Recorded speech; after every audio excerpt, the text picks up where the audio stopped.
cutout, then British Prime Minister Boris Johnson, to Kiev. According to Ukrainian news media, Johnson communicated two messages to the Zelensky government. Quote, the first is that Putin is a war criminal.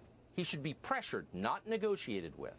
And the second is that even if Ukraine is ready to sign some agreements on guarantees with Putin, the West is not. In other words, who cares what the Ukrainians want? America and the UK demand total war with Russia, regime change war with Russia. And of course, the Ukrainians, caught in the middle, had no choice but to concede. So days later, the peace negotiations fell apart.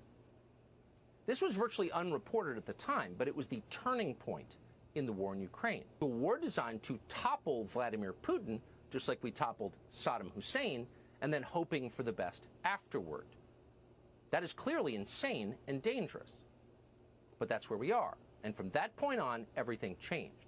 And that is how we got to where we are today, which is the closest we have ever been to nuclear conflict in history.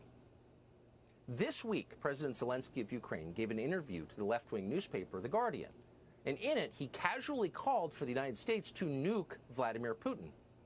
So in response to what Putin just said, Ukraine's government called for an immediate nuclear attack on Russia, an attack that would, without question, result in the immediate destruction of New York, Washington, D.C., Los Angeles, the deaths of tens of millions of Americans. That's what he just said.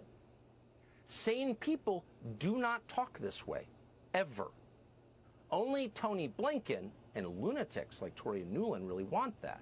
And they are fully behind Ukraine's president as he declares that his goal is not ending the war and getting his country back, which is a fine and admirable goal that most Americans support. No, his goal is toppling Vladimir Putin and turning Russia into another failed state.